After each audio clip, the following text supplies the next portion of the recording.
brother Trevor. Thank you for coming on the podcast today, bro.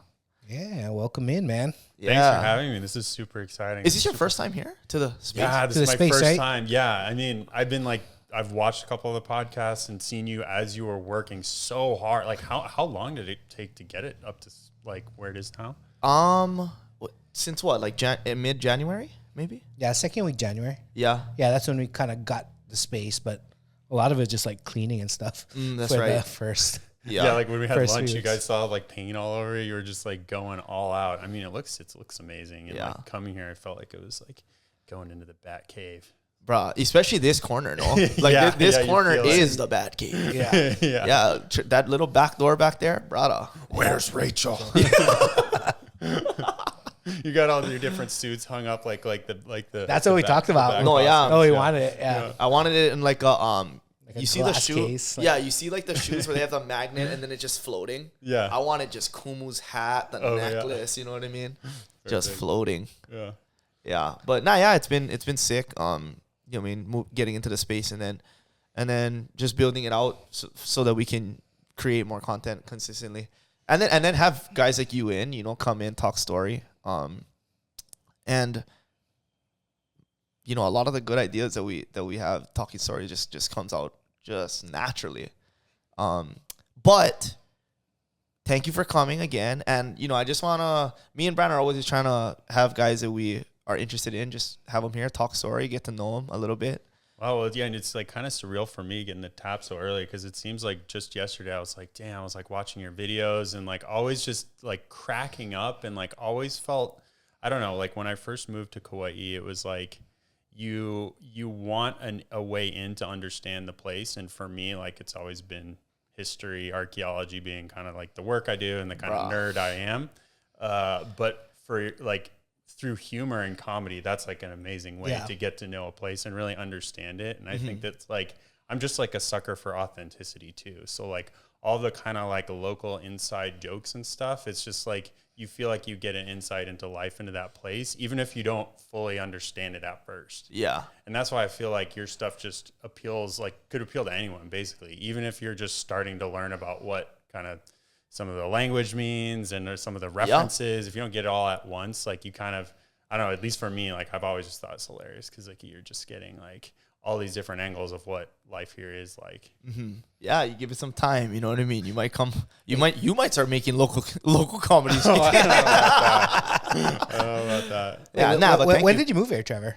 It was a couple years back. I mean, I've had family on island for a while, and it was really, I had been living in Russia off and on, working on an archaeological dig, and then pandemic hit, and I kind of got stuck with my brother for a while, and then decided to visit my cousin here who was working at as a chef, and then it just found a couple projects and collaborations, and it seemed like there was like a reason for me to be here, because at first I was kind of like, I thought I'd maybe stay for a month or two, kind of felt like, ooh, do I want to be one of those like transplant guys who's like, oh yeah, like, now I'm this super local and like, oh yeah, and like I want to be like part of basically pushing people out by taking up space. But I felt like there was at least a couple justifications, if you will, working with some different ohana from around the island for projects that felt meaningful and felt like, as long as they're going, I felt like there's a reason to keep going. Mm-hmm.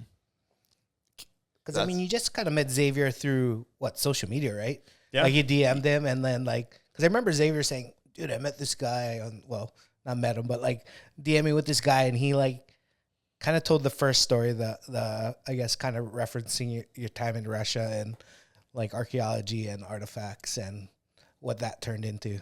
Yeah, well, I think it was like, I just DM'd Xavier, and then I was just like this, and I think I saw you at Aloha Roastery or something like that. Bro, that's what it... No, I ran Harper. into Harper first. Yeah. No. So before... Rewind, because I seen your doc, or what was it, film? What would you call it? On Polihale. Yep. The little short piece. Yeah, we're working on a larger version, but yeah. Yes. So I seen that, okay?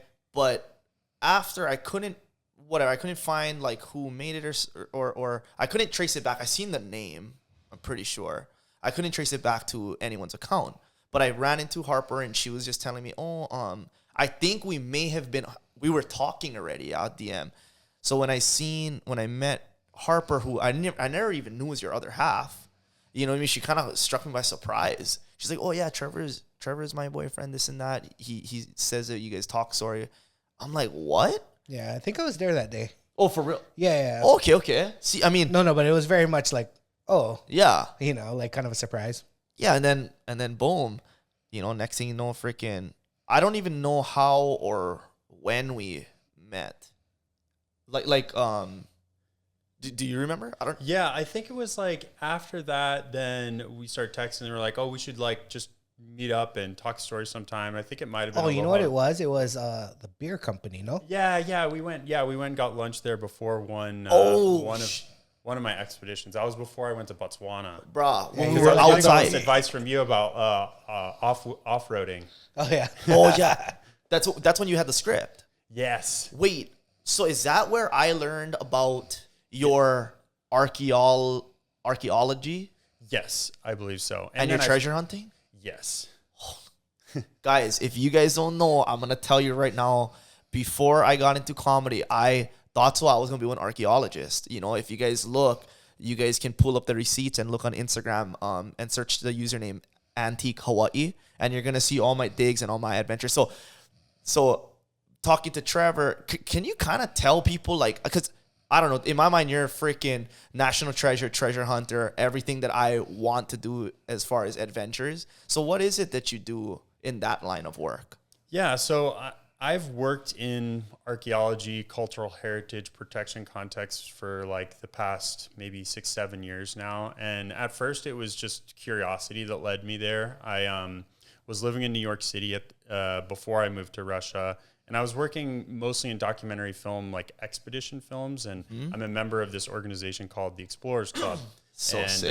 Yeah, it almost sounds made up. It's like the headquarters is in Manhattan, near the Museum of Natural History, or like on the other side of the park, but sort of similar vibes to it, where you go in and the members are first on the top of Mount Everest, first down to the bottom of Marianas Trench. All of the moon landings had Explorers Club members, and you just kind of feel like, wow, is there anything left to be done? There's so much that these members are continuing to explore. When was that? When was that group or that, you know what I mean, that entity like created? So it was founded in 1904, and before then it was originally the American Arctic Club. So it was a lot of Arctic exploration going on. And then as it was founded, you had members like Peary and Matthew Henson that were going for the North Pole, which they achieved in 1909. Mental. And yeah, you go into these sort of hallowed halls with old maps, and you kind of feel like, wow, like I would love to go on an expedition. And I was there's a bar there. They serve kind of like dried crickets and like other weird drinks. Okay. And, like the kind like Harry Potter, like Universal.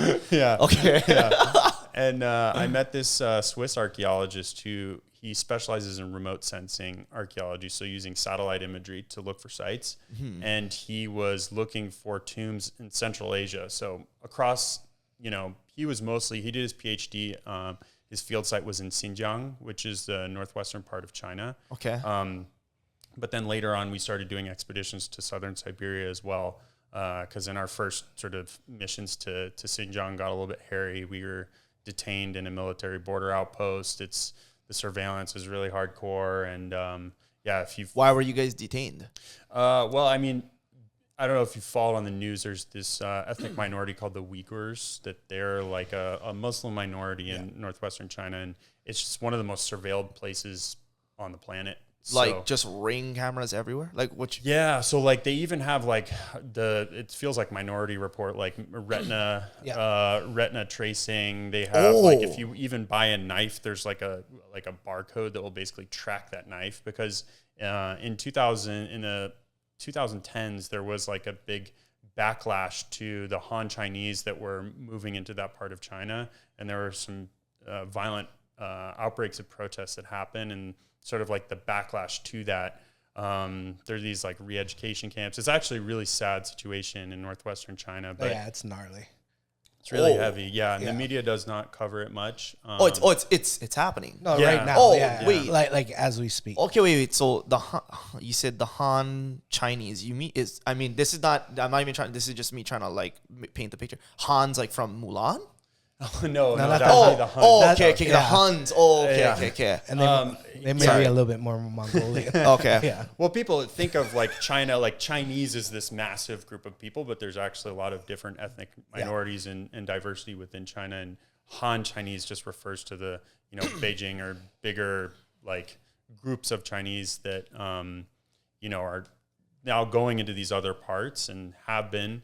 And it's sort of a similar situation to Tibet in some ways, although it's a super complex issue. But there's it's interesting because a lot of the really fascinating archaeology happens in these border zones where there used to be no borders there. Now, because there's so much political turmoil, you can't go and explore and figure out what's there just because they're militarized border zones. But the ancient cultures used to go back and forth between Central Asia was basically this road of the steppes where, you could ride on horseback for thousands of kilometers. And it was this kind of, it was a conduit for not just for trade, because people think about like the Silk Road as like a trade that would go from east to west and back and forth, but it was also trade of ideas and concepts. Crazy. Yeah. Okay, so that's super crazy. So you were detained where in Asia? Yeah, so we were on the border of Kazakhstan in Xinjiang, or between China and Kazakhstan, and like two random dudes in a military border zone with a drone looking for sites was not you get arrested right here in Lihui. But it was, my project partner, Gino, he was like, it's not, it's very normal to get detained. And I was like, oh, I wish I had known that before. But before I signed up. And honestly, like we were super lucky, and there's so many people now in Xinjiang who, they're detained, but like the translators we work with and stuff, like they're still in these quote unquote re-education camps. Okay, so you guys were detained. What were you guys looking for out there, bro? So what Gino does is with this remote sensing, with these satellite images, you can find these burial mounds, tombs that these horseback warrior nomads built relatively easy because they're these like circular burial mounds. And this culture really came, it's kind of a gray area of when horses exactly were domesticated. It's sometimes 4,000 to 6,000 years back. Holy crap. But for sure, by the Iron Age, by about 3,000 years ago, like there were these different groups of horseback warrior nomads that figured out, like, if we ride on horseback and turn backwards with a bow and arrow, like you can wreak some havoc. And they were known from the Chinese in the East to the Greeks and Persians, and they fought even against the Egyptians. And so they were written about as these, precursors to the Mongols, because everyone knows Genghis Khan. Yeah. This was like 2,000 years before that, the guys who kind of first figured out this warrior technology. Oh, imagine that. Because, you guys watch polo, right? Yeah. But imagine nailing somebody with anything, even with a bat. Yeah. That's freaking crazy. There's no way I could. So you guys were looking for these burial mounds out there. Mm-hmm. Okay. Did you guys find any? Yeah, so we found a lot of them. Unfortunately, many were recently looted. And so that kind of led me along this kind of quest to try to understand, why were these burial mounds being looted? Why were they being torn up? Because you hear about, museums hundreds of years ago were just not really scientifically digging up tombs. They would just try to find the treasure. And that's kind of what separates, archaeologists from treasure hunters and everything in between, because once you pull that out of the ground, if you haven't documented where you got it from and kind of do it cultural layer by layer, and sometimes there can even be very tiny organics or things that you could use scientific analysis to understand that once you have the object, it might be, everything you could actually glean from that might be gone. Which oftentimes, and so much in Hawaii as well, you see these massive collections that the provenance or like the story of where this object came from is just completely lost to time. Yeah. And it's hard to know, like just I think it was 2019, the CEO of Salesforce, Benioff, he bought a a key of a coup for $7.5 million on a Christie's auction. And, you know, it was like maybe this big, but like after the fact, like went on auction, he bought it. A lot of people are saying that's not even real. And because it was taken out of its context, because there's no provenance that goes back to where it was actually found, there's no way, it's very hard to prove if it's authentic or not. Oh, that's nuts. I bought a fake tiki. He bought a $8 million fake tiki. Oh, wow. Well, experts are like, that is like, that belongs in a tiki bar. That's not an actual, Interesting. that's not cool. Like, or I mean, it looks, and that's the tough thing about, you know, when you think about these, you know, hot button issues like cultural appropriation, things like that. And like, oh, is it appropriate to have, because tiki were like, they're gods. Yeah. But the thing that like always harkens back for me is like when you have so many imitation versions of the real thing that you can't tell what is the real thing, like that's the damage that this does. Like if somebody's buying a $7 million like tiki bar tiki and can't even know which, because there are only 3 verified ku ki'i in existence from like just back in the day. Yeah, that they can actually, there's one at the Bishop, there's one at the Peabody Essex Museum, and then there's one, and that one's in Massachusetts, and then there's one at the British Museum. And these ones are like authenticated, real ones. Basically, every other image of ku that like we've seen is probably like a, you know, exoticized tiki bar version. Oh, mental. I mean, the counterfeit market's kind of like huge now, right? Like even in like, like even things that are easier to authenticate than that. Yeah. Right? Like paintings, like very famous paintings even. Yeah. Where these things are becoming huge right now. Like guys are getting so good at counterfeiting them. Yeah, the forgeries, it's, and that's the thing is like, well, the art world is crazy, and the ancient art world is really interesting. I mean, I find it fascinating just because everything that people have done in terms of just even like kind of tax fraud and being able to sell ancient art, because being able to appraise an art piece, like this single item that could be appraised everything from 10,000, you get somebody to say it's authentic, you know, multi-millions of dollars. Yeah. You donate it to a museum. That's a huge tax write-off. Oh, wow. Well, that, I mean, guys just use it to like appreciate too as an asset, right? Yeah. It tends to be a much more safe bet than holding cash if you have something that's really authenticated. Okay. Yeah. So I mean, guys, like everybody's like, oh, you're rich, you collect art. No, they put it in the vault and they hold it like bonds. You know, because they know in time it'll make money, and they can also borrow off it, right? Wow. So you can take out a loan off that whatever appraised cost of this thing is, and then pay back your loan and not pay any taxes. So there's a whole bunch of ways. So they're not buying it because they're like, wow, I love this Van Gogh. Yeah, like not necessarily. Maybe some guys are, but generally speaking, it's just a finance strategy. I see. Keep those bottles. Yeah. No, I have them. Trust me. But what ancient art is there like? What would you consider ancient compared to? So antique is what, only 100 years? Yeah. I mean, it's hard because it totally depends on the cultural laws of the country that you're in. I see. And so something to be considered even archaeological, like I've done some work in the Arctic, and they have, RCMP, Royal Canadian Mountain Police stuff that's only 50 years old and is considered archaeological. And then next to it, you have a Thule Inuit site that's like, 3,000 years old. And that's obviously, that, in my opinion, that would be ancient. But most of the time when you think about the difference between sites or you have prehistory, so before the written word. So all the stuff that we were excavating in Siberia, or even the surveys that we were doing in Xinjiang, these were all cultures that didn't have the written word. They were written about by other cultures, but they had their own language, stuff like that, but they just didn't have it documented. Yeah, and I think that's like, I mean, you get into these conversations about ancient societies, and like some of these terms get super loaded, like civilization, for example.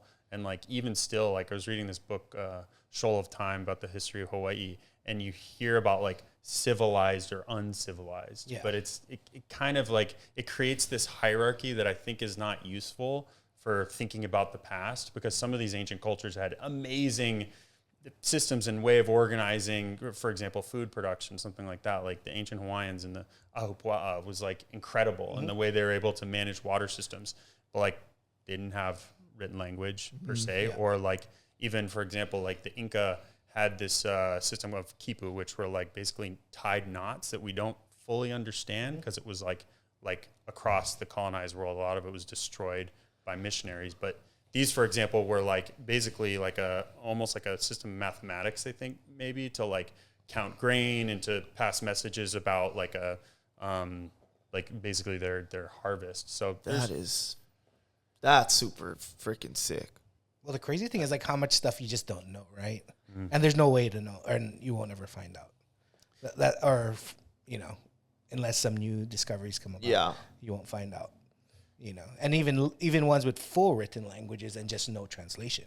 Oh, right. Like there's tons of that, right? Yeah, if you check out like Rapa Nui, they have this entire language that has not been deciphered, which is incredible. Yeah, and you know, Rapa Nui or Easter Island, they have this whole basically hieroglyphics that is Nobody knows. Yeah, and that's the exciting thing is like people think, archaeology and history is so boring, but fascinating. Yeah, in my opinion, at least. Well, the crazy thing is like I feel like from an academic standpoint, there was very much this established like this is it, we figured it out, and then as of recently, wouldn't you say like so many things have come up where it challenges that, like go back to Tepli, like all these different things. What is that?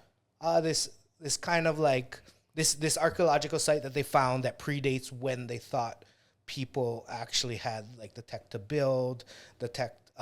This was like kind of showing that they weren't just like hunter-gatherer. They started farming. Oh, wow. They had tools. They had all kinds of things that kind of went against what was established as like the academic precedent. I see. You know, like they said, this is for sure when people were this. Yeah. And then now they're like, oh. Right? Like, I mean, and there's all those like tunnels in Turkey. There's all these like different bodies being found, right? Different skeletons. Right? Different things that just like kind of really challenge what like, you know, like when somebody's perceived super smart, they're like, no. That's absurd. Yeah. But now it's like, oh wait, there's lots of things coming up and more coming up. I mean, we're listening to the permafrost stuff. Like just different things about that, like different things coming out of there. Whole animals, guy. Preserved. Well, whole animals that weren't supposed to be there. Yeah. You know, and that's the interesting thing that, you know, if you'd asked somebody 10 years ago, they would have been, there's no possibility for this animal to exist in this place. Yeah. And now it's like, oh, maybe we're not as smart as we thought we were. Mm-hmm. No, for sure. Yeah, and that's the thing is like people, the way history is taught in schools, it's like this static thing. And it's like, oh, here's the book you got to memorize. These are the dates that you have to memorize. But it's a continuously evolving, you know, fabric of the human story, which, I mean, even in Hawaii, like I've been trying for years to track down, like, you know, basically first peopling of these islands. Like you'll read dates that vary like almost 500-600 years. Like you find some that are 8 to 1100 AD, or you could find as early as 200 AD. And I mean, that's like a pretty big difference. Yeah. And then when you're talking about that one, is that like Tahitian type landing? Yeah. So the early ones, from what I understand, and one of the foremost academics on the early like populating of the islands is Patrick Kirch, and he was saying that like potentially it was like from the Marquesas that came earlier, and then there was this second wave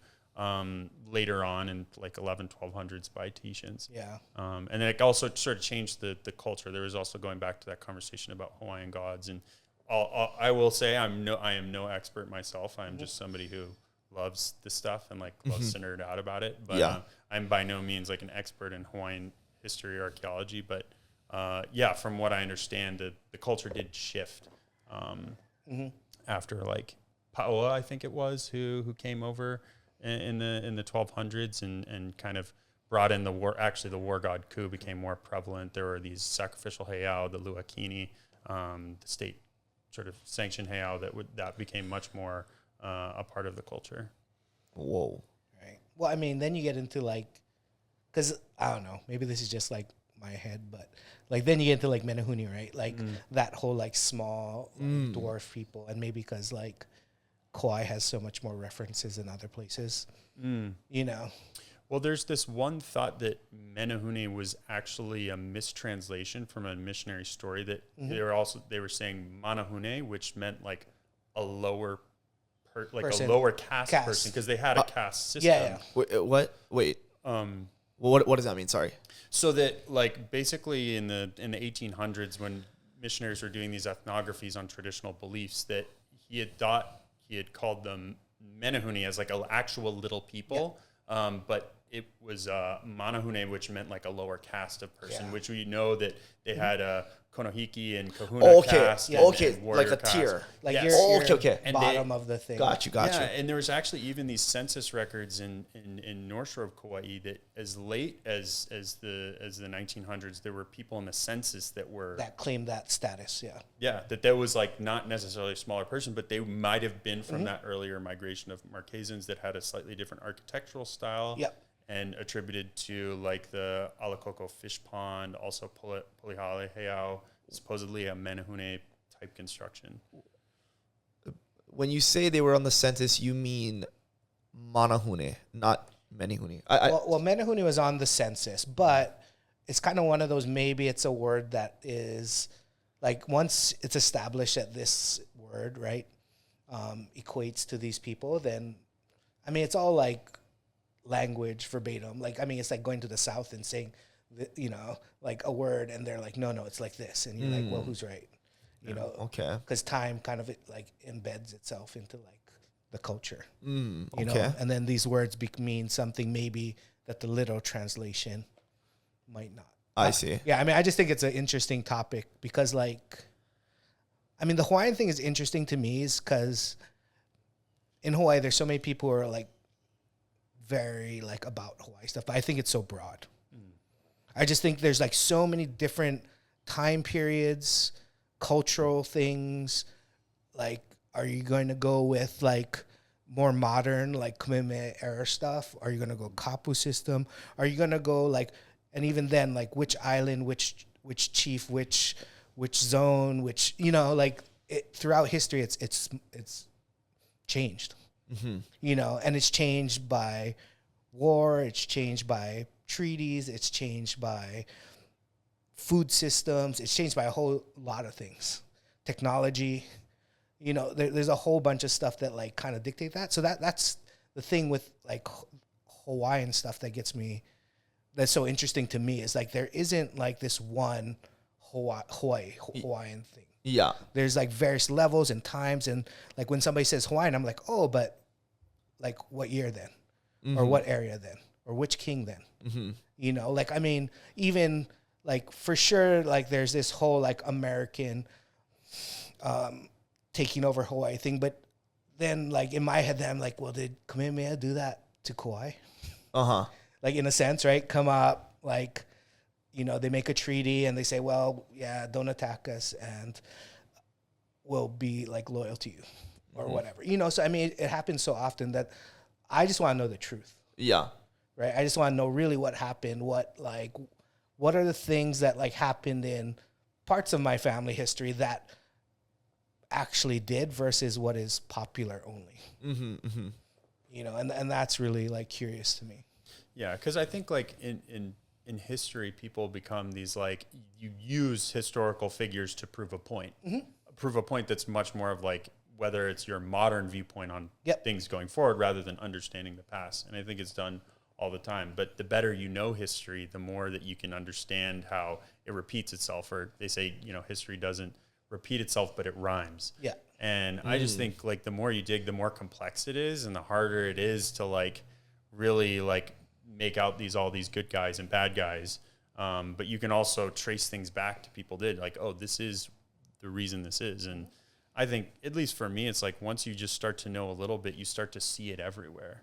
Like once you start to understand the context behind the place, that's why I love like nerding out about this stuff so much. It makes like every interaction, every place that I get to visit, every conversation that I have or person I meet, and like so much richer because you have a couple little touch points and you can ask questions and people's experience with that. And I've had so many amazing teachers, like all these uncles, all this like Ohana has like really just shared with me so much. I appreciate it. Like Paleka Flores has been an amazing teacher. Doing the work days out at Hawaii is amazing. Of course, like the project at HAWAI'I, which is, based on like, showing respect to a place, but it makes it so much easier to show respect when you understand what it is. So Polyhala is interesting in the work, but what is the work that you guys were set to do out there?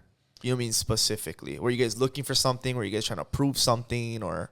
Yeah, so initially it was just the Ohana had reached out to me, and I started collaborating with Kona Russell on just how to essentially just make a PSA. Who is Kona Russell? So he is one of the Kilauea family members who's kind of like stepped up and wanted people to recognize these, basically the dunes are burial grounds, and which is... Yeah, can we get into that? Like, just from your understanding of spending time with the family and everybody, what is like the history of like Polyhala? Because for me, Polyhala was just where you went and had like ragers in high school, right? Like, or you went surfing, or you like went and like just like raced your friend on the beach, like stupid things. Oh, I'm talking like guys would. I mean, this is like, I'm sure it's not happening anymore, but if we're being honest, like when I was in high school, a lot of the boys would be, running their trucks up them dunes. You know what I mean? But. Yeah, so sorry. Back to what you were saying was, you guys found that it was no. So the Ohana has known. So the Kilauea family are the lineal descendants to that area, and I definitely don't want to like speak on their behalf in any ways. But the basic facts of it is that they have a family burial ground that is there that they have been maintaining for generations, and they traditionally haven't made a big deal about it. Also because like burial grounds, you don't want to like make a big fuss because you don't want to draw attention to it. So in the past, they didn't want to talk about it so much because it might get trashed because they were talking about it. So it's kind of this catch-22. But in 2020, when there was like a ton of people on the beach and there was just got really trashed, then they wanted to speak out, and DNLR ended up closing the park for a certain point of time. And I know there's a lot of people thought, oh, maybe there's something going on in terms of like, oh, why was DNLR closing it? There's something fishy going on. But really, from what I understand, the Ohana really was trying to just protect the dunes, get it cleaned up correctly, and then also like the lineal descendancy claims of all the Ohana is a way that they can make sure, for example, that area is never developed. So there's a way of going through genealogy for Native Hawaiians that you can basically trace your lineage back to a place. So for example, this probably never happened, but if they wanted to build like a resort, say out there, people who have a lineal descendancy claim to that area could stop that and can have input, even though it's a state park. And I think the more I started to try to, and the way that I approached it is like, I wasn't like, oh, I'm this like explorer, archaeologist kind of guy. Like I want to go find something. Like I just wanted to help support and then also like learn, just because I was curious about that area. And the more that I learned, the more fascinated I was, because it's just, it's this state park that seems like an empty wilderness, and it is this amazing beach to enjoy. And I think like family members as well, it's like everybody loves to enjoy that beach because it is, west side. It is like kind of like a safe haven because like you can really only get there 4x4. So it's just like a different vibe than other places on the island. They didn't want to like take that away from people, but it is like traditionally it was a lena, which is like a jumping off point for uhane, which are the souls. So basically in traditional Hawaiian cosmology, the souls would enter on a hola and leave Polyhale's side. So they would take off from the poly there, the jumping off point, and enter back into Po, which I understand is like the underworld in the ocean. Whoa. And even you look, there's certain archaeological house sites that were built in that area with a particular direction of the door, so the souls wouldn't get stuck in people's houses. So the souls would pass through the doors. And so in traditional Hawaiian culture, from what I understand, all arable land, any land that could be used for agriculture was used for agriculture. So they wouldn't bury people in where you could grow food. So they would be buried in dunes. So the Maka'inana, sort of common people would be buried in dunes, and the Ali'i would be buried in caves. So, I think most people know like caves are kapu, and, people are careful around caves and whatnot, but I think less people probably know about the dunes. And even you talk to the Shipti archaeologists, who are like the people responsible. The who? Shipti? state historic preservation division. Okay. They're kind of like the state archaeologists. Okay. So they treat any bones, Evi Kapuna, found in dunes as they don't carbon date them, they don't analyze them, they just automatically treat them as Native Hawaiian bones. Whereas if they're found elsewhere, they're probably later and could be European or otherwise. But yeah, I mean, really, it was about like protecting the burial sites, and then even on the ecological side, like I've been learning recently, there are certain plants that only grow on dunes at Puli'Hali, like on certain dunes. There's like a species of bee that's like only lives there, and like whatever you think about protecting other species or not, like it just seems like a shame to like be ripping through there, and you could just destroy the habitat of these endemic plants, which I'm sure preaching to the choir, but like there's so much invasive species on Kauai. The endemic plants just struggle so hard, and then there's like the plants themselves are like beautiful. Whenever you get to encounter like a native plant, it's really cool. Interesting. I wonder where, of all the places that you've been, where have you been? You mean like where is that list too long to name? No. I mean, and I think like I've been lucky to do different expeditions around the world. Like I'm heading off to an expedition next week in Panama this year. 2022 is a big year. I was in Botswana, India, Indonesia, work on like basically following around different scientists or artists documenting their work or helping on the archaeology side as well. But I think for me, it's always been trying to get into depth. Like I remember one time I was in college, I did a project with the guy in Venezuela, and he turned out to be like the youngest American to visit every single country. But it was like checking boxes, kind of. It was like super quick. Like, it was just like we got there, like he didn't really speak Spanish. He was just there, and then I mean, not to like throw shade or anything, but it was just that's not the reason I travel, is to like I like trying to get off the beaten path, and if I hear about a place or an opportunity, and honestly, actually living on Kauai and doing projects here is giving me a lot of like it's meaningful to me, right? Because I feel kind of part of a community. You feel like accountable as well. I'm not just like parachuting in. It's like you're here and like people see you, and like you kind of build a reputation for what you do, and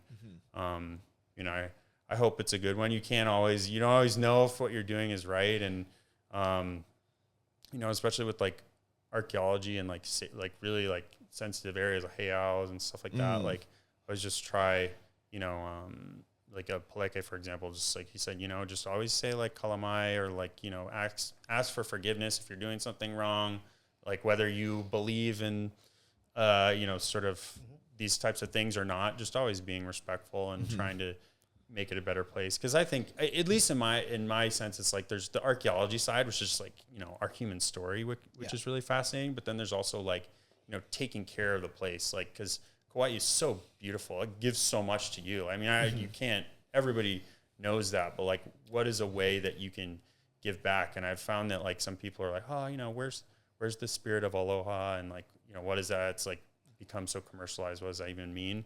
But I've found like when you're giving back even just a little, you get tenfold back in turn. Well, I'm not going to lie. Like meeting you, sometimes you get a little bit like shame. You're like, shit. Oh, we've talked about this before. Yeah, we've been like, we'll leave a meeting with you, and then we're like, did you know that about Prince Kuyo? Yeah. No, exactly. No. We've said that. Yeah. And you're like, oh, frick. Yeah. Like, you're like, oh, I better like learn more. Well, you're just very excited and enthusiastic and seek out like really like what the truth is, about an area with the right people. Yeah. And then you're able to also like kind of take all the knowledge and line it up really well, and then explain it really well too. Oh man.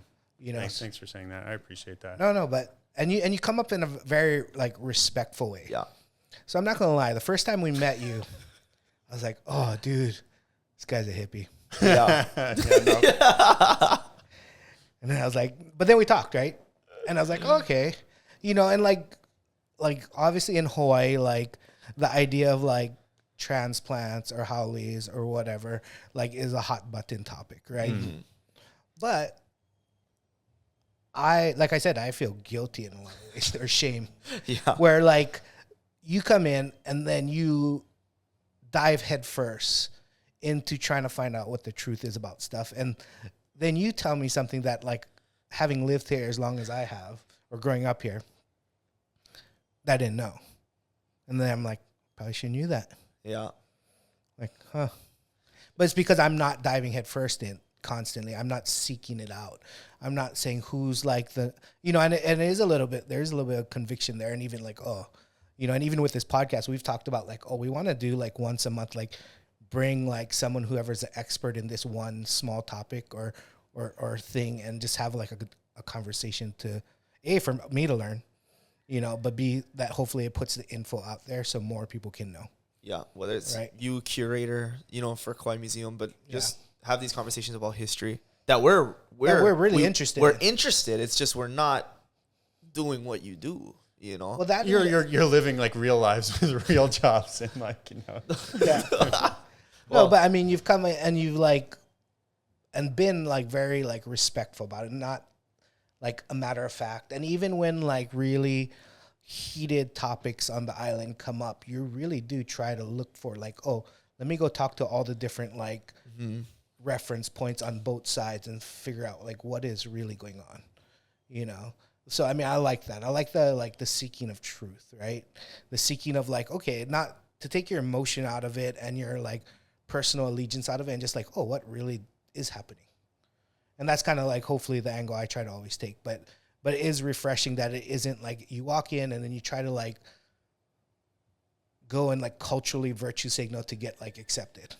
Yeah, I mean, and that's like it's such interesting because it's like the virtue signaling to like get your pass or whatever and to like check the box. Mm-hmm. It's like that was never. Yeah, I always wanted to be conscientious not to like be that way. And there's such a long history of like how the guys doing that, you know, to like get their name out. Or what's interesting is like you don't even freaking link your name like attached to these projects. Yet every time we meet up again and have lunch, guy, you're off to freaking, you know what I mean? Who knows where? What did you say? Where are you going next? Next week Panama, be right? Panama. Yeah. Panama? Yeah. Guy. Yeah, the work just speaks for itself, I feel like. But yeah, like Brandon was saying, you do it in such a way where it's like you learn, you package, and you teach and deliver it to us in such a interesting and respectful way. It's sick. But I appreciate that. Yeah, I had to like, that's like a good confidence boost. This morning I did this project with CNN in the fall, and I made the mistake because they posted it like on, you know, it's an ad from CNN and Destination Canada. Mm-hmm. I made the mistake of reading the comments. People were like, "Oh, guy, no, yeah." This guy was like, I was like, you know, he thinks he's Anthony Bourdain. Like I would slap him. This guy say he's a cultural advocate. What does that even mean? I was like, oh, I got to not look at this. But, no, for real. And I felt bad because it was such an amazing project for me. It was another one of these as an elder from the Anishinaabe people. In Ontario, Chuck Commandus, amazing guy, taught me how to make birch bark canoes, and I got to paddle in a traditional canoe with him, and super amazing, and just totally like me. Like I don't know much about birch bark canoes or Anishinaabe stuff at all, but just where's that from? Like what the people? Like Ontario. So yeah, Ontario. So it's like the Great Lakes area, and if you look at the landscape, I mean, this is another way of like indigenous technology. It was just the way to like get across this landscape in the most efficient way possible. Because you look, it's just like you wouldn't be able to get across. You know, you can't build roads. There's just lakes everywhere. Oh, it's just lakes? Lakes and rivers. Is it rough, the water? Yeah, I mean, sometimes you get rivers that like with enough current, and you think about trying to build roads through that, and it's just are the lakes though? I mean, it's a lake. Nah, but lakes are big, dude. Well, yeah, I mean, in that area, you do have like Lake Superior, Lake Huron, and all of these. And what, there's like waves in them? Yeah, I mean, sometimes I guess. I mean, to be honest, I don't know the area all that well, but in terms of like what you could make, like Chuck can basically harvest and make like a water worthy vessel, all from just nature. And he can, I mean, obviously it's a ton of work, but he can do it in the traditional way. And it was just incredible to see him in action. Yeah. The one funny part was like, to seal it, you use the pitch, like basically like tree sap, and he heated it up in this like little cauldron, and he was like used a stick to put it on. It was my job to kind of like seal the pitch, but you use spit so you don't get 3rd-degree burns and get your skin stuck to the like Heavy. skin stuck to the canoe. But when we got in the water, this thing flew. Like I had been the whole week I'd been paddling in like fiberglass canoes and stuff, which are like, obviously modern technology. This one was just like just glide. You feel like you're floating on the water. Heavy. I paddled back in high school, and let me tell you, I was seat 5, which team B team. So I think from what I remember is seat 5 is kind of just like, It's the like last guy picked on Dodge. yeah. Like not even that. It's like the last, and this is no shade to the 5th seat guy because you gotta be there. I'm just saying, there's like the dodgeball team. You line up, and then like, oh shoot, it's like Harry's sick. He's not here. Let's pick Xavier. But on the 2nd team, You were mad athletic in high school though. You were playing football. You're like from the pico up, wasn't fast, quick legs. fast, could jump. the knees. The knees. Don't forget about the knees. No, ain't nobody forgetting about the knees. Got the bee's knees. But yeah, so that's true. What is it? A 2-man? What? How many? Yeah, people this one. But it was crazy. What I learned is that they would load them up, so it had a lot of the history of like the fur trade in that area. So they'd load these canoes up with thousands and thousands of pounds, and they would have big, like various lengths. This one I think was a 10 or 11 foot canoe. Did they have an arm on it, like an arm, or was it just? No, And it just float. It didn't. Yeah, it was just, and I was so nervous because it was this. Over. Oh yeah, I was like, for real. yeah. And it was just like, and it's all wood, all like. How wide is it? Because I'm pretty wide. Yeah. Because bro, canoeing up freaking Wailua River, I'm like, whoa, am I gonna fall off? And we know get anacondas over there. You know what I mean? Frick, I know the fork, which I mean the Y. They call it the serpent's tongue. Yeah, exactly. Conda turn is what they call it. It's so beautiful back there, and there's so much history. I mean, even just in that Wailua area, and that like for example, one beach that a lot of people skip is like Lidgate Beach. But you go and you actually read. They actually have quite good information there, because that's where the city of refuge was. Yeah, the Pu'ohonua, like they had this incredible, and like many heiau. Of course, that was like Wailua was, that was Kamuali'i was born at the. That's birthing kind of the stone main there. little civilization here. Mental. Apparently, my hunter cousin said that the heiau down at the shoreline to the one up, I guess towards Waialeale, they're all lined up pretty. How would anyone know? I have no idea. But that's what was said. So I just know there's choke heiaus up there. I mean, they say the same thing about Waimea, right? Waimea, like the heiaus, like from deep the valley to the shoreline. Yeah, that's crazy. See, well, they're all like.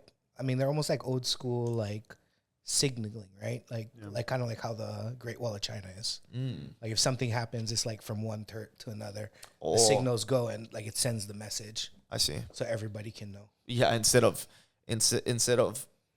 Z running down to the shoreline from, can you imagine Koke'e? Yeah, right. The whole village is gone by the time I get down halfway. Yeah. But yeah, I mean, we're stoked, like, because we learn a lot. That's the thing is like, he's coming. Like, what's he gonna tell us today? Yeah, no, for real. I mean, you just know so much. Well, and you do a lot at Prince Kuhio. What is that park? Yeah, Prince Kuhio Park. Well, I just sort of have volunteered, and I've done a little projects here and there, help redo the website. That's at Royal Order of Kamehameha. So the Kamuali'i chapter has a group of amazing uncles who do cleanups there, and then they have community days. And it's there. There's also like a nonprofit called Nakau o Hawaii. So Hawaii is that bay, a really little bay. It's like kind of before Hawaii Beach and all that. Okay. And what the real rocky core? Yeah, just right across the street, right? And, Hawaii means actually bringing food. So that's like a really plentiful a bay for fishing. First of all, because actually underneath the road there's still like a little makaha, like a gate that goes into the little fish pond there. Yeah. And it wasn't like a full fish pond, but they would like keep fishing it almost like ice box. Wait, under the road? No, so have you been on that side? There's like a little pond. Never did. There's a pond thing in there. On the Malka side. Yeah, Not the, just think of it as like a tide pool where you hold your fish, so like they last longer. I know, but I'm just thinking under the road. I'm like, Yeah, yeah, there's like under a the little road, yeah. channel. Like there's like a little channel that connects the bay to the fish ponds. and that's salt water in there then. Yeah. Crazy. Yeah, and it's like those are like Uncle Scotty. I've learned so much from him. Chadley, Shimmelfenig, Uncle Chemo. Like I would just go and we we're mostly just like cutting up cactus and Kiave, trying to clear it from the area because there's the really maintained area in the front. But then to the right, if you're looking Malka, yeah, there's a whole agricultural system that was pretty messed up from like the plantation days, but there's still one intact piece of the How'a'i, which is like basically above ground aqueduct, which made that whole area so agriculturally productive because they would bring not just water but like soil sediment and nutrients because that whole area was like kind of rocky, volcanic. Yeah. So they basically like the technology they used was creating topsoil. From the How'a'i, they would bring all of this sediment and then be able to like basically create a fertile topsoil to that area. And that's, I mean, all around the island, they had How'a'i like that. They were making so much food. And that's actually why Kamehameha wanted to come conquer Kauai because it was like the breadbasket. Oh, it was wow. Such a productive. So how would they make something like that? Just divert water and then have that bring it there? Right. Yeah. So it's like the How'a'i, like, they would divert it from rivers in the area, from what I understand. And then there's different types of How'a'i. There are ones that are that can flow, and then there's ones that are just kind of moving water in the grade. It depends because they're at like a 2% grade. I was just learning this actually from Paleke because he was talking about some of the How'a'i that they have out at Hawai'i. But yeah, I mean, it's like when you think about the great civilizations, you think about the Romans had aqueducts and all this, but like Hawaiians had too. Wow. That is sick. But yeah, I mean, Prince Kohio's stories are incredible. That's why it's like, because like I also think like as a filmmaker, all these stories are so visual and they have such incredible characters, and like that's why like when we first started talking and I saw your videos, I was just like, man, like somebody's got to write a script for Xavier, like for anything to, like for him to really like, because you can embody all these different types of characters, but then your like, I don't know, your presence, I could just see you, acting out a piece of history too. That would be sick. And we did have a script. Yeah. You mean, but that was not what you're talking about, but we had different. Yeah, a little bit different. But no, that's exciting. And I hope we get there, that would be super fun, bro.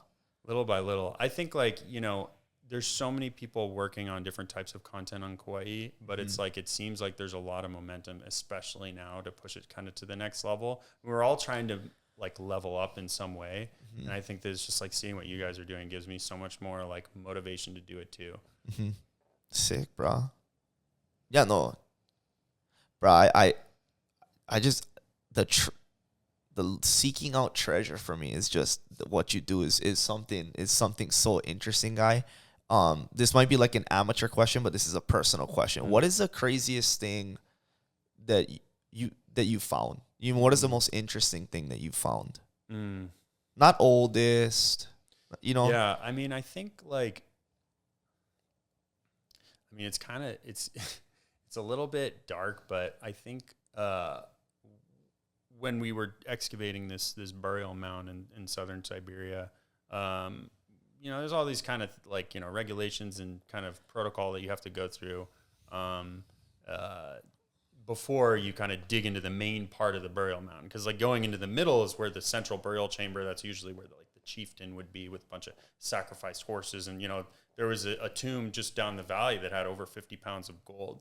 This massive torque, which is like this like gold necklace that they thought the chieftain probably wore it from when he was a teenager because it wouldn't have fit over his head. Oh, interesting. And so it was all worn on the inside, and it was just like one of the most incredible. And I got to interview that archaeologist Konstantin Chuganov who found that gold.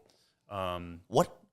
Not to cut you off. This is like a side. yeah. Well, what happens when discovery like that happens? So they found this was Arjan 2, which was probably it was the richest Scythians were these horseback warrior nomads and that were very prevalent in the steppes and during the Iron Age, and they're kind of like the template for the Dothraki in Game of Thrones, if like a pop culture shorthand. Yeah. They use a lot of like same belt buckles with like. But they had these like very, very iconic, you can tell their burials, they have like iconic animal style art, like twisted animals. Okay. And so that burial mound was actually heavily looted. So the center had already been like poked into big old hole in the middle where grave robbers had tried to loot it. But for whatever reason, this grave was different than 95% of the other tombs. And the main burial chamber was off center.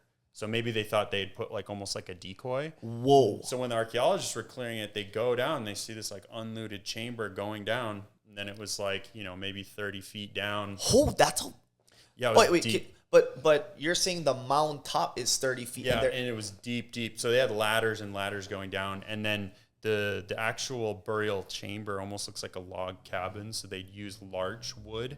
And in some cases, in Scythian burial mounds, the larch would help preserve the bodies. And this is rare. This is like higher altitude burial mounds. You even have like ice mummies with preserved tattoos. That was our goal. That's what we really wanted to find.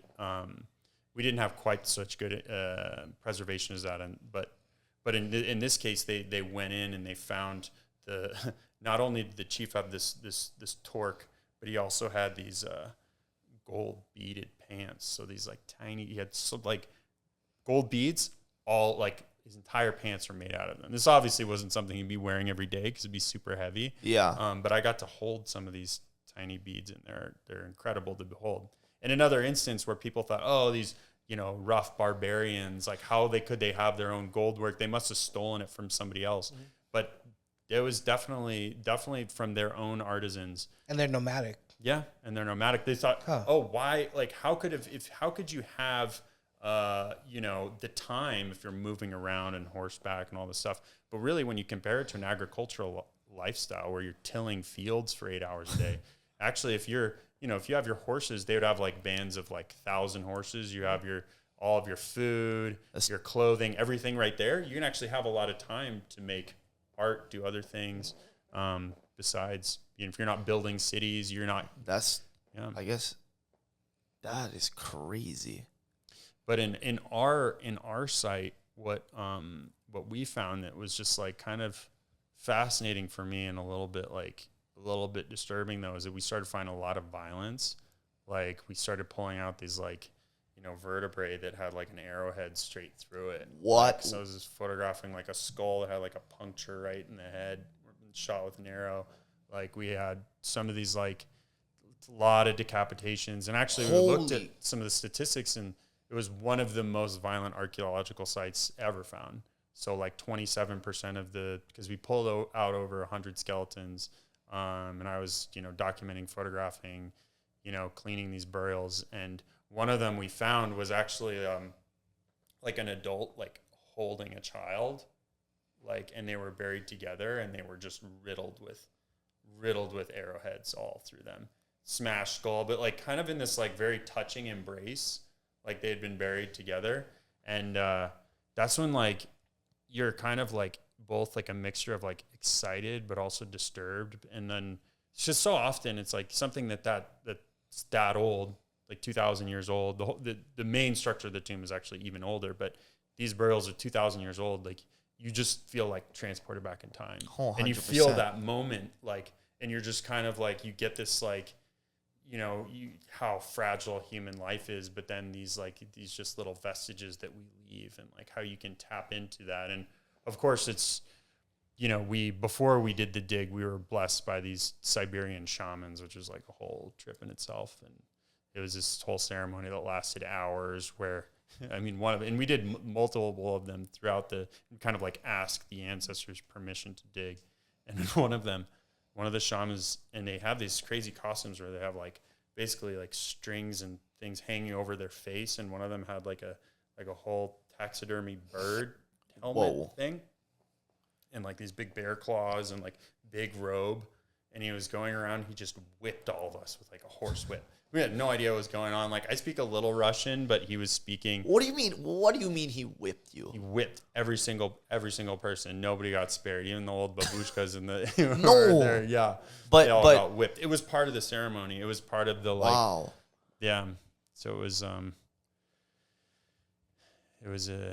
intense one, and yeah, some memories I'll never forget. And when you get in, when you feel like you're part of like writing history, I had some photos published in National Geographic, that was like a big first for me, and it was really cool. But I think more so is just being part of like, rewriting that one little piece of history and the people that were there, and it usually raises more questions than answers. Yeah. Because that was not what we were expecting to find. It was basically an entire secondary burial ground around the perimeter of the main mound. So the main mound wasn't as much violence. We haven't, it's only 25% done. Or maybe a little bit more, maybe 30. But yeah, after the pandemic, couldn't go back. And because of the war now, it's... Yeah. But...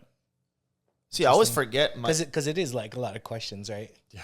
Like, I mean, why all these? Is it like sacrifices? Is it like, Seriously. Yeah, I mean, and that's interesting. Like, that's what's the science of archaeology is fascinating. And got to work and interview this. Like, there's so many tiny little niches within the field of archaeology. There's a person called a traceologist who analyzes the cuts in the bones to see if they were done while the person was alive or long after they were dead. And they analyze them under a microscope, and the way the collagen in the bones is preserved, and like the way that you can actually look at it, you can roughly say whether it was probably like they were alive or just dead or long after they were dead. So you can start to paint, using the science, you can start to paint the picture of what actually happened there. Like you're basically playing detective in an ancient murder scene. Crazy. Which, of course, like in Hawaii, like with everything around Iwi Kapuna, you can't do the same thing as that, which was like, obviously transitioning from Russia, where it's like, oh, like what archaeological stuff have you done? It was like, oh yeah, I took all these pictures of bones. It's like not the thing. Yeah. But I still think there's so much to uncover here as well. It's harder because like inside, the reason we have even bones that are so well preserved 2,000 years later is there is permafrost in that area, whereas in Polynesia, stuff goes away. So when you say permafrost, you just mean like a layer of ice over the ground. So it depends. Like and the soil's frozen. Oh, and okay. Yeah, the soil is rock hard, and you don't have it. We had like kind of patches throughout the area, but it makes it really difficult because like when you imagine like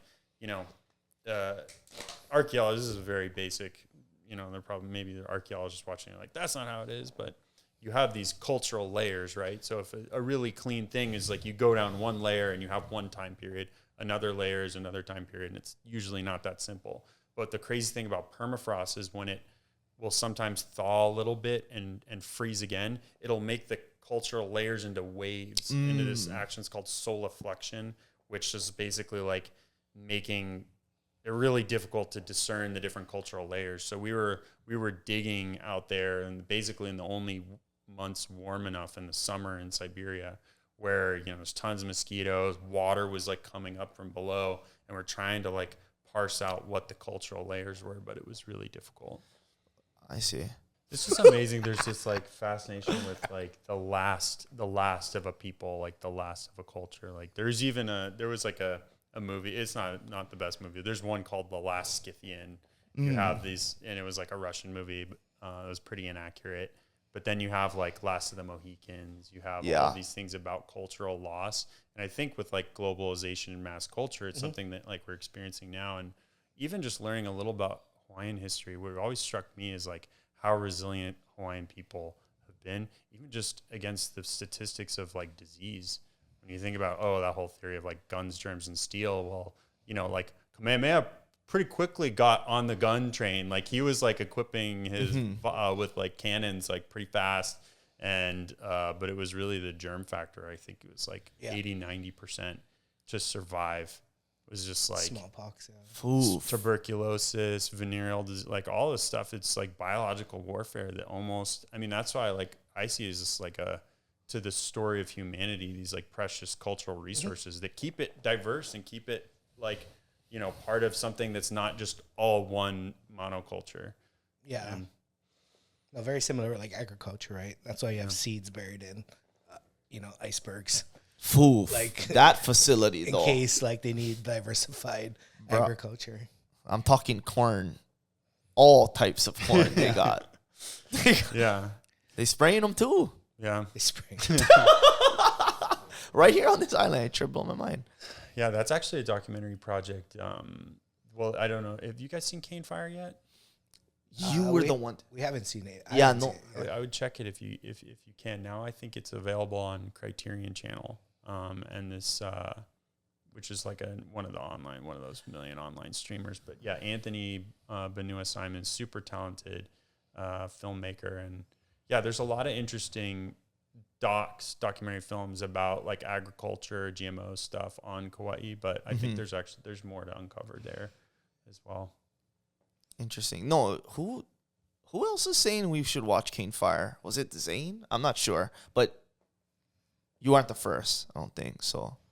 It just hits on so many different aspects of Kauai and so many different elements. I mean, it's got the whole cocoa palms thing and what's going on there, but it's also got like the whole history of plantation era. And like, I think a lot of times people would say, oh, is it like anti-plantation era? But it's really not. It has all this nuance and how like a lot of these like unions that came together to protect the workers, and not that like the life, you know, plantation life was obviously really tough.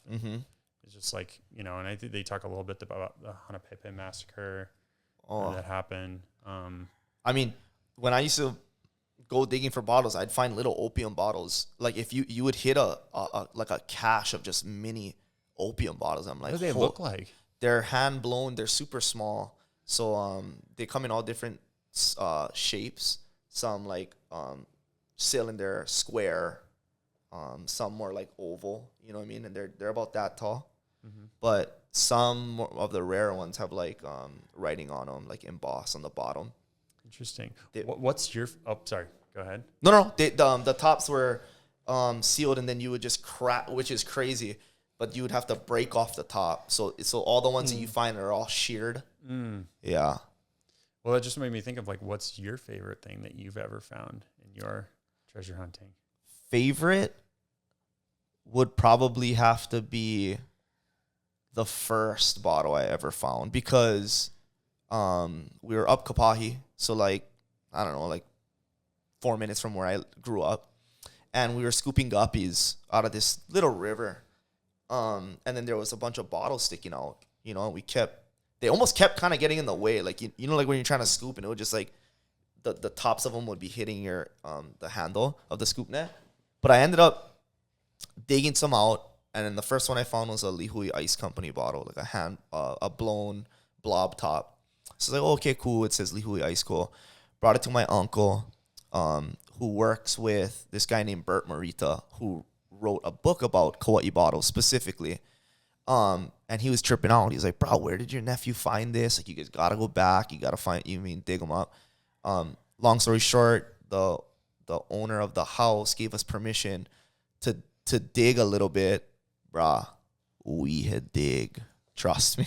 So we were digging in the bank, and then we ended up finding all these things. I ended up finding a one of one mint bottle that my uncle ended up buying from me.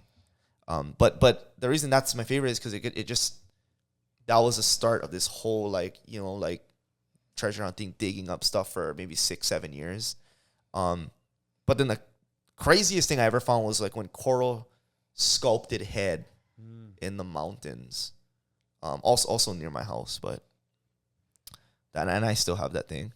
That's pretty nuts. Yeah, I'm wondering if it's coral, if it could be dated, like if it's still, could see how old it was. Would you? Well, it's tricky. Yeah, I mean, because coral is the way that they use to date a lot of sites, because sometimes in rock walls they would do little coral deposits. There's this lady who owned an antique shop in the Honolulu post office before it burnt down. Then they rebuilt it, but then it's still in there. Wakina Antiques, and she deals with a lot of like rocks and stuff like that. But I brought it to her because, you know, we tried to do the whole like napkin magnet over the thing to see if there was like any metal. Yeah. There was nothing. So I haven't dug deeper into it. Could be ancient. Yeah, it would be interesting. It's always good to like cross-reference like the context of the area, and like, of course, it's like if if you find something you think really might be old, it's always good to like maybe tell an archaeologist and maybe leave it in place. Not to be a narc or anything, but no, that thing's at my house. What we did put back was in Ulumaika though. Oh yeah, yeah. My uncle, my uncle found it, and then he ended up just putting it back. You know, but that was on a separate. I don't know. Like if you think of like the hillside, mine was here, and the bottles we were finding was like from the 60s, but I wouldn't say that thing's from the 60s, you know. Yeah. And then but his Ulumaika was a little farther down, so it'd be interesting to cross reference if any there were like surveys of that area, if there is a site, or like what level, what cultural layer were they in, or if it was near like, you know, a river that could have been pushing up some of those bottles, or what kind of terrain was it?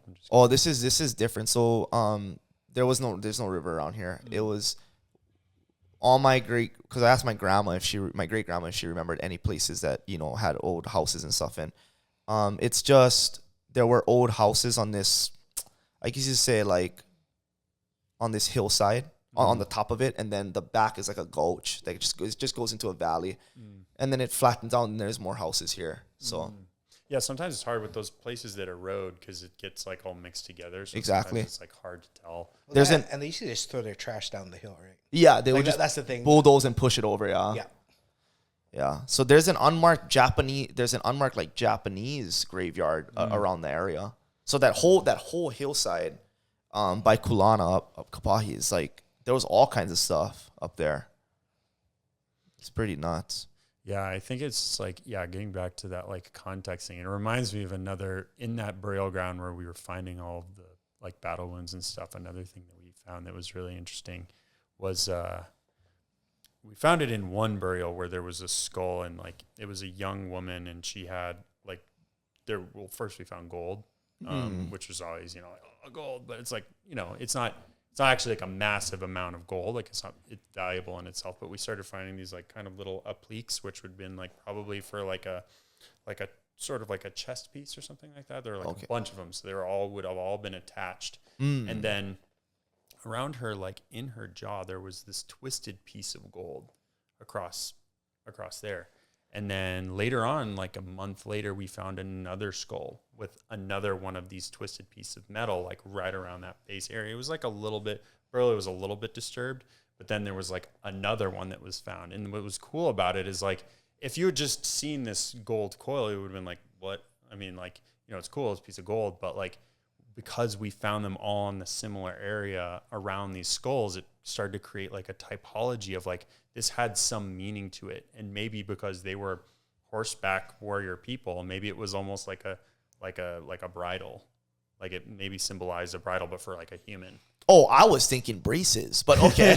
No. That's Invisalign. Yeah. I was like, oh, wow. Okay. They really wanted that teeth straight. You know what I mean? Like, but wow.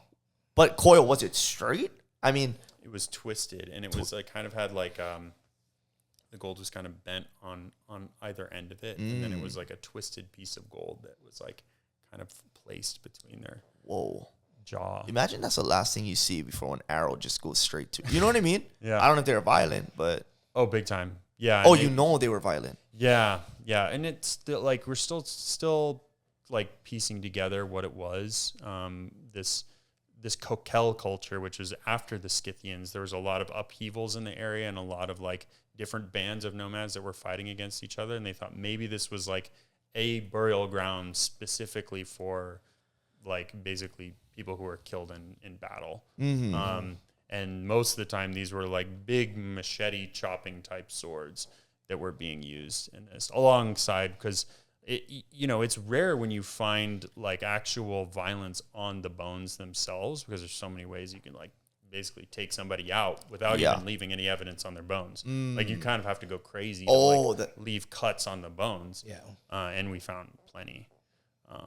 Whoa. like these radiating fractures off the skulls. And, and I interviewed at length and worked with the physical anthropologists who, they have crazy lives. Like these guys are like, dealing a lot with human remains, and sometimes they're working on ancient sites, and sometimes they're tapped by the local police department to like analyze how a body was taken out. But it was really interesting. And I was talking to Marco, the anthropologist. I was like, does this like kind of freak you out? And he's like, nah, man, like living people, those are the ones you should be scared of. Yeah, for real. Dead ones, nah, it's fine. Yeah, no, living people freak me out.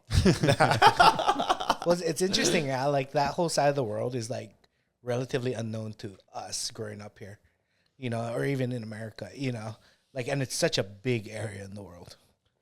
Like it's super crazy. Was that Asia or like? I mean, especially like China, Russia, that zone. I mean, China itself is just huge, right? And the amount of different landscapes they have, and histories, and tribes, and like cultures, right? Like I said, like we think of it as China, but historically it was a bunch of different cultures. Yeah, kind of in a zone. And even when you go to China today, geographically, like people look different. It's not like, oh, everybody looks like people in Shanghai. You go like way west, or you go up north. There's all different like physical traits. And then you had this big like Russian like Orthodox movement go into Russia at some point, where it brought in a lot of like the more Christian white people, and that like shifted that whole northern area and all the stands and all that kind of stuff. So like historically, like there's so much going on, because there's so much more time, right? Like we think of America, and America's like, oh yeah, 1770, and like those guys are like deep at that point. Yeah, a lot of interesting Russian stuff coming up in Kauai's history as well. Because like you were saying, like it was interesting, like going way back in the conversation about Kamehameha, and like Kauai'i at the time, like he was the last island. He had Kamehameha had already defeated Kahekili, and like he had like long battles against all the other islands, like a lot of bloodshed. Yeah, Kauai'i was all about like trying to like I'd rather not that happen. In his first all the war canoes he tried to bring over, I think it was 1796, that all got swept away in a big storm. And then he tried to come again in 1804, Kamehameha, and they all got, I think, cholera. And there was like big disease that kept them from coming. But during that time, that's when Kauai'i was kind of courting the Russians, because he thought actually an alliance with the Russians could keep Kamehameha away. And he was kind of playing a game. It was total Game of Thrones. It's such a fascinating part of history, and such a fascinating part of Kauai's history. Yeah. Well, I mean, that's the interesting thing. Like, it was so different and segregated, and there was so much going on. It's so complex, right? And that's why, like, so often it gets so simplified that I'm like, I don't know. Like, I think there's more to it, And even within Kauai, like, different areas. So it wasn't like so cohesive as everybody was best friends. And these characters, man, like in the worlds they lived in, it's just like so crazy. Like there's this one guy, actually prominent Howley guy, but within the Hawaiian Kingdom government, named Walter Gibson. And he was like the original like Howley guy trying to get in with like Hawaiians. And he was like a precursor. And it's so weird how this stuff repeats, because he was like on... he was basically trying to make his own kingdom on Lanai. He almost sounds like Larry Ellison. Honestly, it seems like the same stuff over and over again. He had his whole like plantation era there, and he on Lanai. Okay. And then he was like buying up land, and he was just like one of these kind of shyster dudes, and like complicated for sure, but like he built this. Basically his like little kingdom there in this sphere of influence. And, he was able to buy a couple like Hawaiian language newspapers to really influence what was going on in the Hawaiian kingdom. And the Hawaiian kingdom, for what it lasted, it was such a complex, and like all the different Kamehameha dynasties, and how it shifted from Kamehameha IV, King Lot, and like all that happened there. Bless you. Mahalo. I mean, even when you get into like the economics of it, it's super interesting. Oh, big time. So, I mean, that's the kind of things that, like, like there's so much complexity. Like even just like the amount of money that the Hawaiian Kingdom had at different times and how it affected its foreign relations and even up to the overthrow. Yeah. You know, and that's kind of interesting. Like there's so much stuff. And like even between monarchs who liked who didn't like who for whatever reasons, you know what I mean? It's just so, like you said, like Game of Thrones-ish. It's very like game strategy, like, okay, this, like you have to like do certain things, you know, to look a certain way, but because this reason for down the line. Yeah. So it's super interesting. Yeah. And so like and that's every time I feel like I understand like one little part of it, I'm like, I don't understand any of this. Cause it's like, even just from the beginning, like, and you think about like these people who, and all the changes they went through there, like how isolated the Hawaiian Islands were for so long. And then all of a sudden there's like all this introduction of things, like even the idea of like cash crops. And then immediately the Iliahi trade, the like was this thing that completely transformed it, even Kamehameha I's time, like way before plantation days for sugarcane. And like all the things and like how they were trying to figure it out then and how they were trying to adjust to like all these new concepts. And I think for what it's worth, it was like the adaptability of people then was just so much more now, like more than now than like, it's crazy.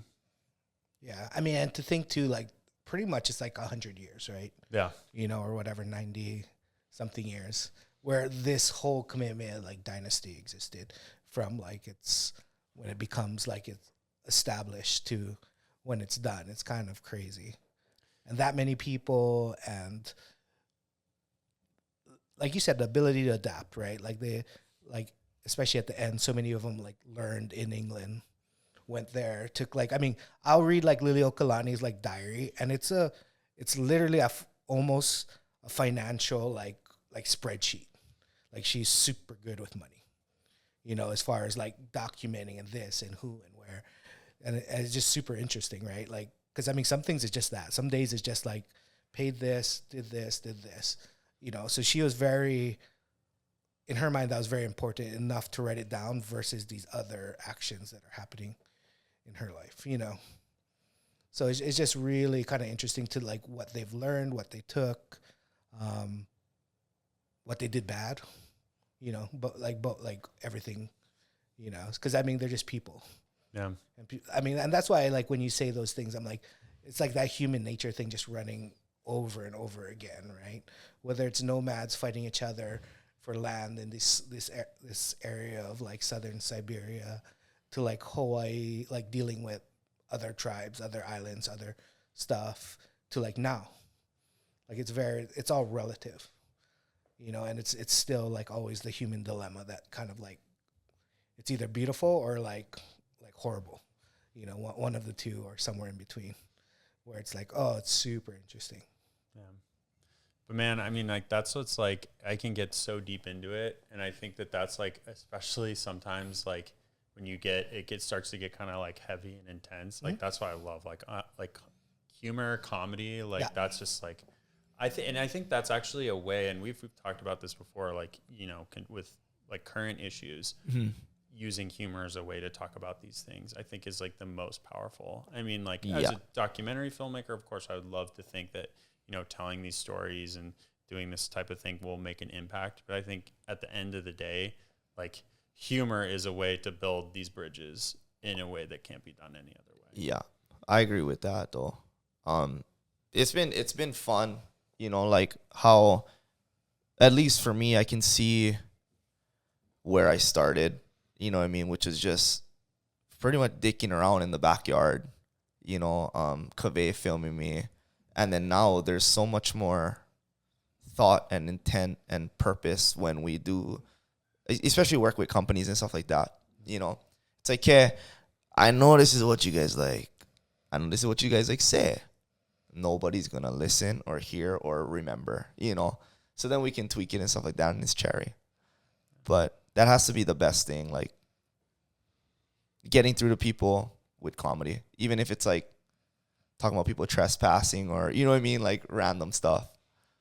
Yeah, and it's like I love hearing the stories about when you used to work in school. And I think like I really like I identified with that because I used to work in a school as well. Or like What you used to do?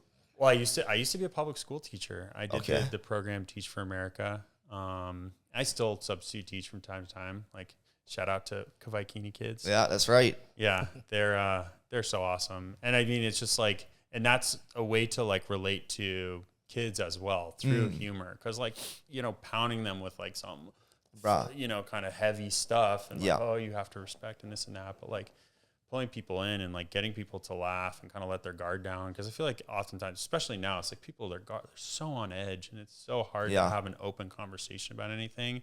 And it's just like, humor is the way. Yeah, it's fun, bro. Like it's crazy how well they would listen to me just because I'm the funny guy. You know what I mean?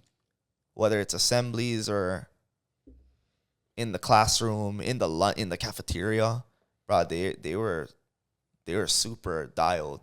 And that's a hard audience. I mean, like they'll tell you straight. And they've told me straight. Not every time. It's like, oh, you're funny. They're like, what's that? You know what I mean? Like you call that like a dab or like a dance move? Like, get out of here. Weird janitor. I'm like, they call me a custodian. We clean bathrooms. Big difference. You know what I mean? Yeah. Oh man, I love that though. It's like they can bring you down, but like when because they are so honest. Kids are so honest, and like I personally, I'm not very funny. I would try, and my only type of humor that would work with my students is just like making fun of myself. Self-deprecating. Some people can't do it though. Yeah. I don't know how. I mean, not that people can't do it, but people who make funny vids. You know what I mean? Yeah. But whatever. It all works for a little bit. Yeah, I think like last time when I was teaching, I got super bad allergies one day, and like I think the students just took pity on me because I was just like trying to get through the lesson. You never have some galas hanging out your nose.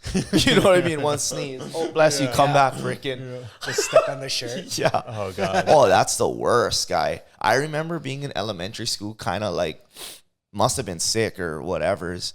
Sneeze. You know, you have a runny nose. And then you feel it come out. You're like, the little kid sneeze where it's just full and you have to blow the rest out in your shirt. You have to. You're like, you're like, achoo. You know, on the way to see. You're like, exactly. Right there, that thing just tacks onto your stuff. Like, you're like, ooh. It's like paper mache. Yeah. I tell you. The thing don't even dry the whole day. But here's a question, because you go like kind of to a lot of like what most people consider like underdeveloped places. Do you find that like the people are more happy, generally speaking? Like, so we're playing on this like humor topic, right? Yeah. You know, and I found like not to say like they live lives that technically we would say is super hard. Yeah. But they find like very simple joy and joking and camaraderie. And now we live in this like in America, especially like in an ultra civilized whatever label you want to put on it, and then we're so serious that like everything's like anxiety driving now, you know? Yeah. I mean, I think like there's definitely, you know, maybe to some extent it's like when I would first go to other countries, I would kind of have these ideas that are a little bit of a cliche of like the people who have nothing, they actually have so much, when really like they face stuff that's really hard. I mean, I feel like when you really see poverty, it's such a gut punch. And I think that it like, at least for me traveling, it made me appreciate and not take things for granted a lot more.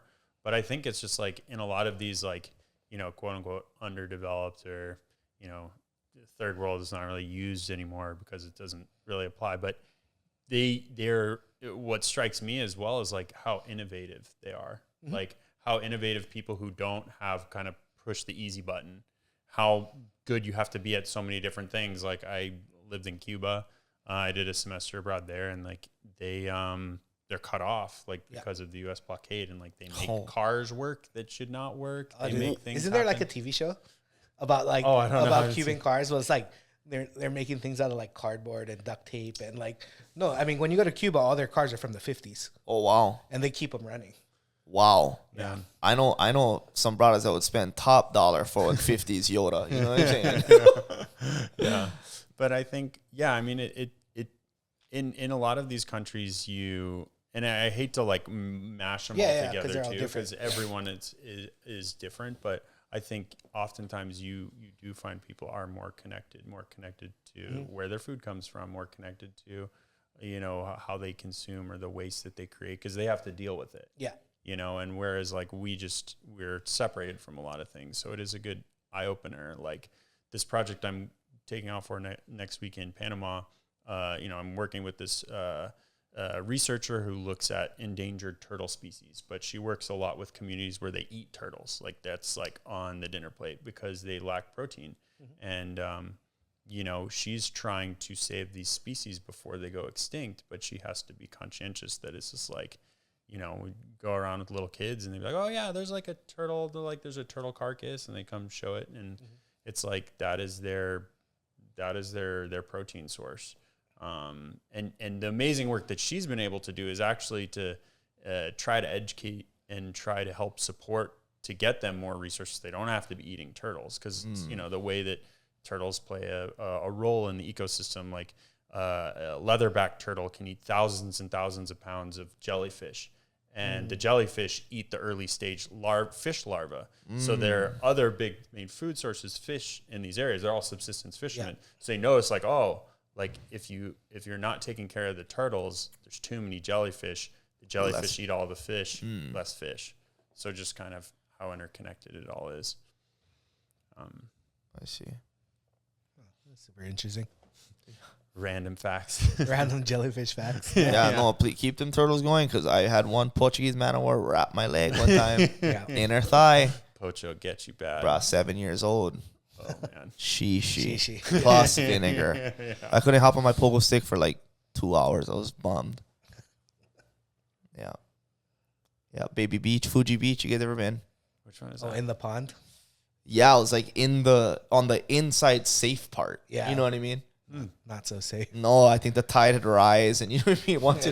Once it's in there, it's stuck. It's in there, but the thing wrapped in my shorts. You remember the shorts with the netting inside? Oh yeah. Bro, Safety just net. a diaper. No. You know what I mean? And the sand over there is real grainy. Ooh, yeah. So I'm 7 It years is old, but that thing, coarse. yeah, it's super coarse.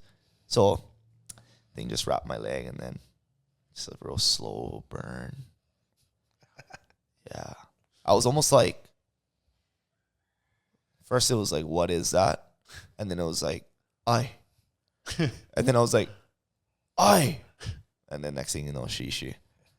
Yeah, my dad just she yourself. What? I power already. I've been doing that. I'm all empty. Yeah. Big boy now. Yeah. God, meeting your dad was so surreal, because it's like he's so hilarious, and you feel like you know him. Like I felt like I knew him. Well, kind of like you. It's just like you're so real. Like I feel like sometimes you meet like comedians or people who do videos and stuff, and they actually have like a on camera personality thing they sort of put on. Yeah. But it was cool because it's like there was no difference, and your dad is such like a testimony to that. Yeah, guys trip out. yeah. They trip out.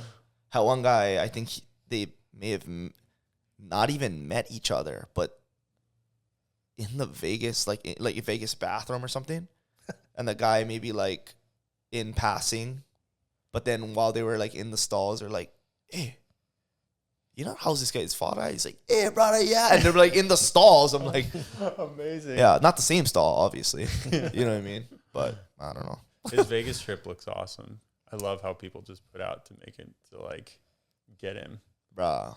Yeah. They did it for him. They did it. Your fans are the best. Yeah. Oh, yeah. Shout out to my fans. Shout out to all my supporters. You guys really is the best. Yeah. Do you know who I met the other day in the bathroom? It was at that Soulja concert. I met Kawakami. Oh, the first time you met him? Yeah. And all the work you do on I blow my mind. I got nervous. Wait, but they only have urinal. They only have porta potties. Were you in VIP? Wow, you guys are on the up. No, see, because and the only reason I got the VIP was a last minute people were bailing because it was raining. Oh. So I got cheaper tickets. Okay. At VIP. Oh, nice. You guys are on the loft. Yeah. Yeah, because Were you there? No. I just know the venue. Yeah. Yeah, Yeah, it but- was my first time there. Okay, because I was thinking, because the GA, that's all porta potties, but Yeah. it's not the big ones either. No. Yeah, the kind yeah. it was kind of more fun, like down in the main area. Oh, 100%. Like, yeah. 100%. Yeah. The VIP. I mean, that's where you're going to meet the mayor, but. I mean, just, yeah, I guess. Yeah, he only rocks VIP. You know what I'm saying? And you might almost missed him because he was just like, baseball hat, like jersey. Oh, yeah. Super, super low key. But I got all nervous. I was like, Couldn't be. Yeah. Someone said, "Oh, it's the mayor," it's like that. And then like he said something like, "Yeah," because it was such bad weather that night, and we started talking about the weather. And it was bad weather. Yeah. Yeah. It's terrible weather actually for an outdoor concert. Yeah. A lot of people still showed up though. Dude, I wanna see one of the concerts that you do the frontman stuff for. That must be so much fun. Oh yeah, super fun. Yeah. Super fun. The best is when like I just come on and do like the co-main or just the main, Mm-hmm. give it my all for like, I don't know, 6-7 minutes, and then, but it's super fun. The fans are always stoked, especially the outer islands, because they know that I'm not from there. So they're on the fences, you know what I mean? They're like, yeah. I'm like, whoa. Yeah. Awesome.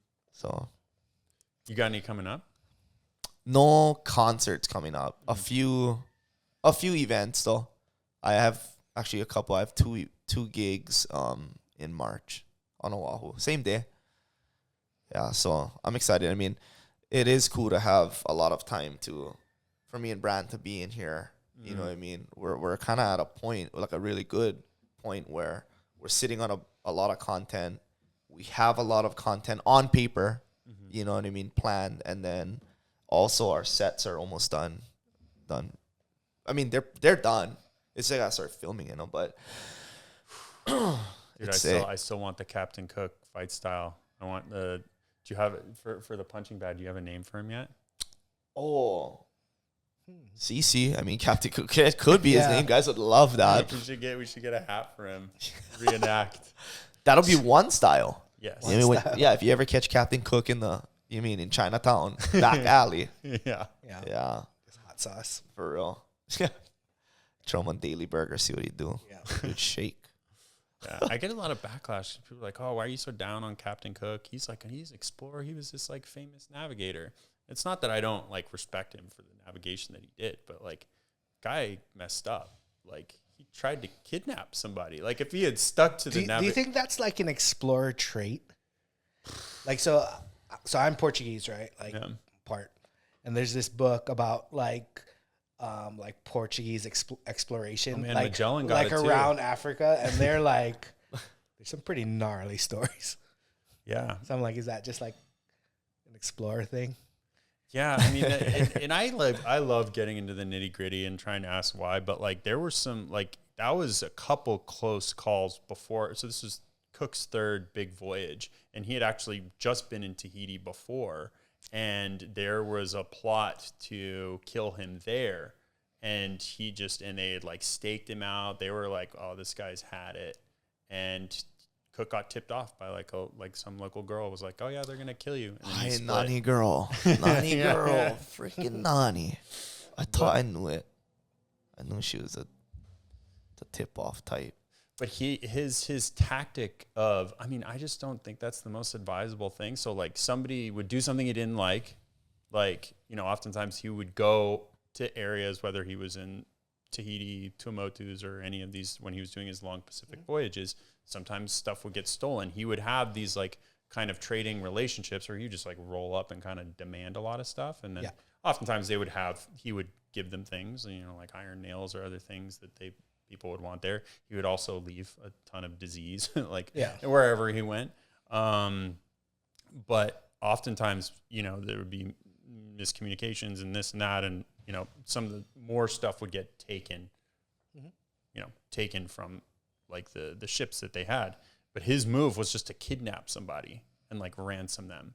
And even in what happened in Tahiti, where they were going to stake him out and kill him, is that there were 3 guys who mutinied, who were just like, we'd rather live in Tahiti than go back to like cold ass England. Wow. And then I don't blame him. He ransomed some of the chiefs there to try to get his men to come back. So it's like, of course, like the locals there were like, what the hell? Like, of course we're going to like not go along with what you said. And like, even when, when he made it to well, first, actually, his first encounter with Hawaiians was here on Kauai.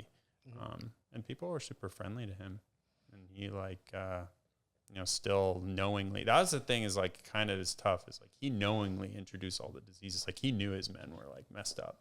Yeah. And he like let them all interact. And then he went, so that was in 1778. And then he went up north to sort of see if there was a route to the Northwest Passage up like near Alaska.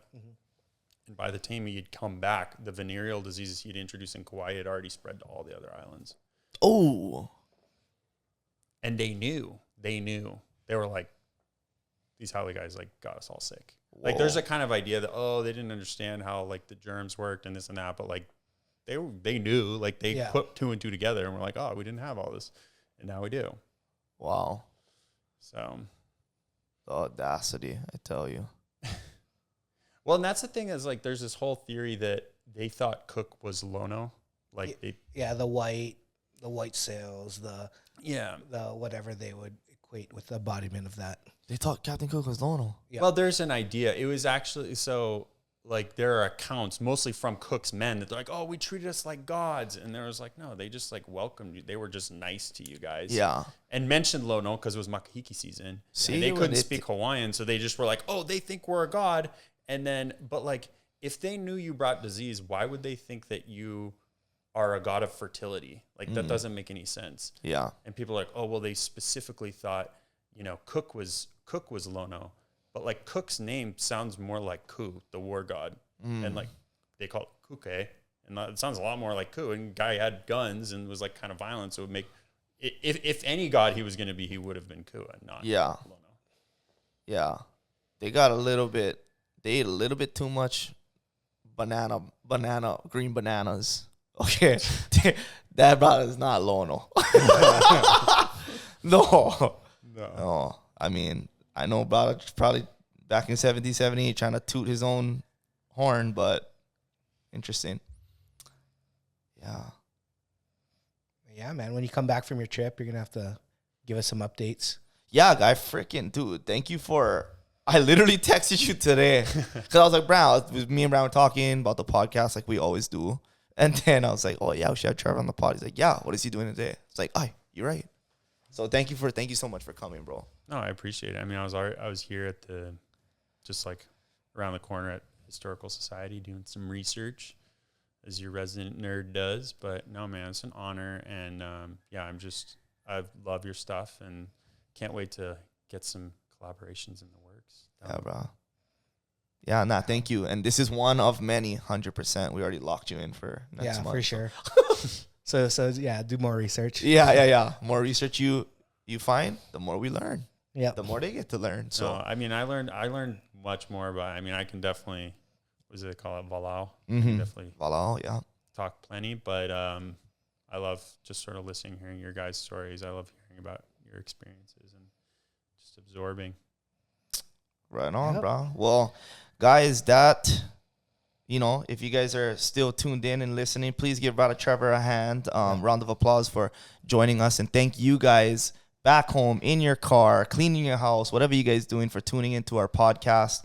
We really appreciate it. Special shout out to all of my Patreon members, Howsdisguy and Howsdis podcast supporters. Don't forget to download, like, and watch the videos on YouTube, guys. Stay tuned for next week's episode.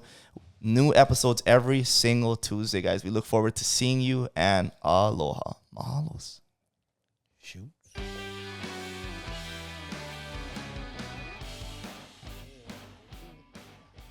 Yes. Yeah. Just like that, brother.